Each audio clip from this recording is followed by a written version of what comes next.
और जब सुनवाई नहीं है और अधिकारी निर्णय नहीं ले रहे हैं, सरकार का अगर दबाव है तो किसी भी आम व्यक्ति को न्याय नहीं मिल पा रहा। जो हालात उत्तर प्रदेश में हैं,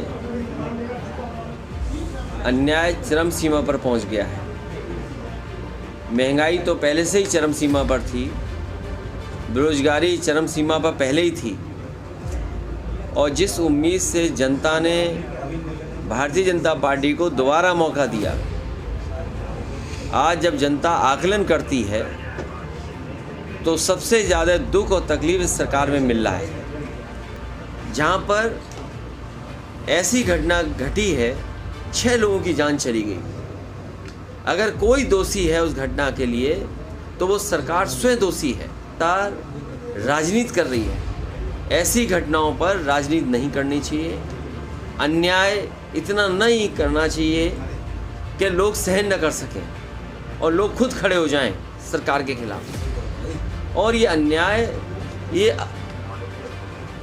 कहीं न कहीं सरकार के दबाव में ये अपराध हो रहा है।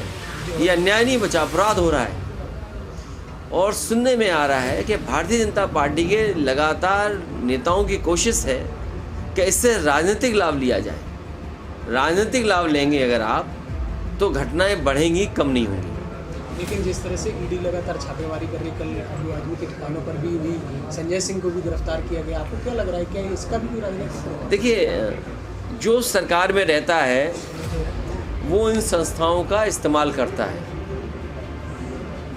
पहले कभी इस्तेमाल हुए होंगी ये संस्थाएं, आज भारतीय जनता पार्टी की सरकार है, लेकिन भारतीय जनता पार्टी ने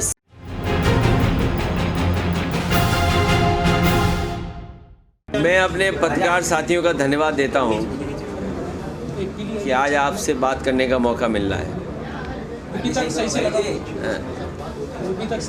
जो हालात उत्तर प्रदेश में हैं, अन्याय चरम सीमा पर पहुंच गया है।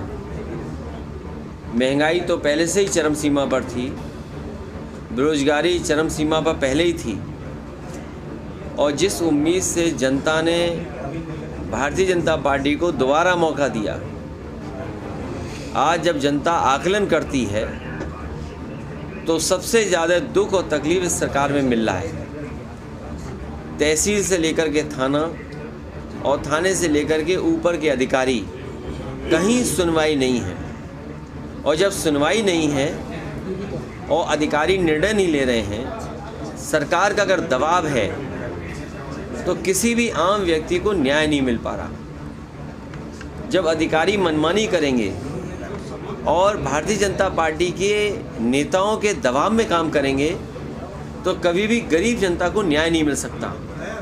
और उसका जीता जागता उदाहरण देवरिया का है, जहां पर ऐसी घटना घटी है, 6 लोगों की जान चली गई। अगर कोई दोषी है उस घटना के लिए तो वो सरकार स्वयं दोषी है। अब भारतीय जनता पार्टी उसमें लगातार राजनीति कर रही है। ऐसी घटनाओं पर राजनीति नहीं करनी चाहिए। अन्याय इतना नहीं करना चाहिए कि लोग सहन न कर सकें और लोग खुद खड़े हो जाएं सरकार के खिलाफ। और ये अन्याय ये कहीं न कहीं सरकार के दबाव में ये अपराध हो रहा है। ये अन्याय नहीं बचा, अपराध हो रहा है। और सुनने में आ रहा है कि भारतीय जनता पार्टी के लगातार नेताओं की कोशिश है कि इससे राजनीतिक लाभ लिया जाए।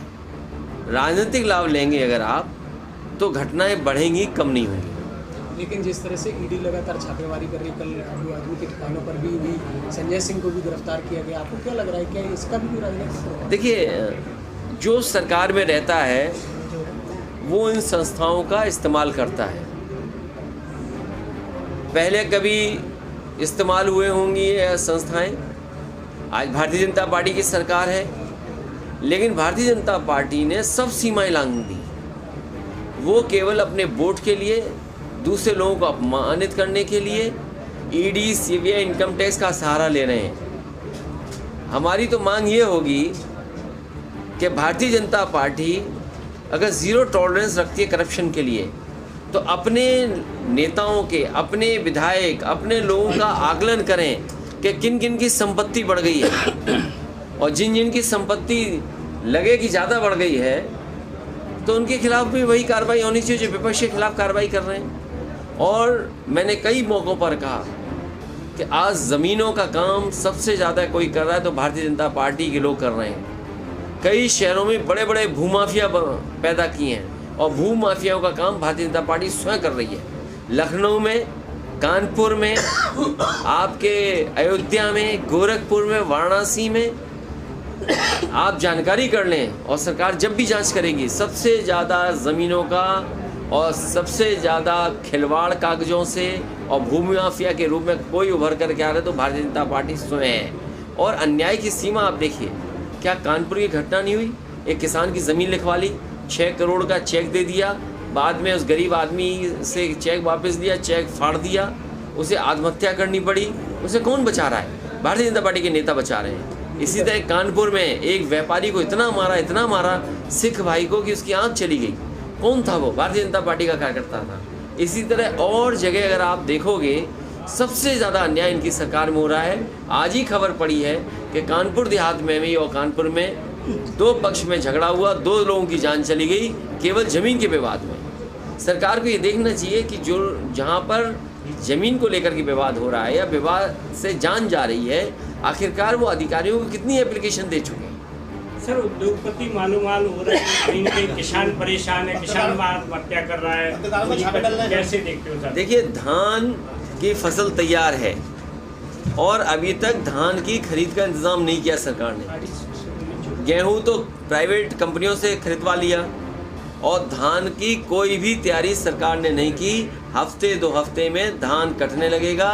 सरकार कहाँ से खरीदेगी, ये कोई सरकार का इंतज़ाम नहीं। इसीलिए सरकार किसानों की नहीं है, गरीब की नहीं है, गांव में रहने वालों की सरकार ये नहीं है। ये सरकार है बड़े बड़े लोगों की, उद्योगपतियों की। उद्योगपतियों को कैसे लाभ मिले, उद्योगपतियों को बैंकों का पैसा कैसे मिले, उद्योगपतियों को सब्सिडी का लाभ कैसे मिले, और ये 2-2 हज़ार रुपये जो जमा हुए हैं इसका लाभ उद्योगपतियों को कैसे मिले, उस दिशा में काम कर रही है। सुना है आज आखिरी तारीख है, कल आखिरी तारीख थी। कहीं ऐसा ना हो कि बीजेपी फिर बढ़ा दे समय 1 हफ्ता, क्योंकि हो सकता है उनके जानने वालों के पैसे अभी 2000 पूरे जमा ना हुए हो। तो जिस तरह से मध्य प्रदेश में चुनाव है, क्या समाजवादी पार्टी कांग्रेस के साथ चुनाव लड़ेगी? देखिए, समाजवादी पार्टी बीजेपी को हराना चाहती है और समाजवादी पार्टी से कांग्रेस सहयोग ले और बीजेपी को हराए, उस दिशा में समाजवादी पार्टी काम कर रही है।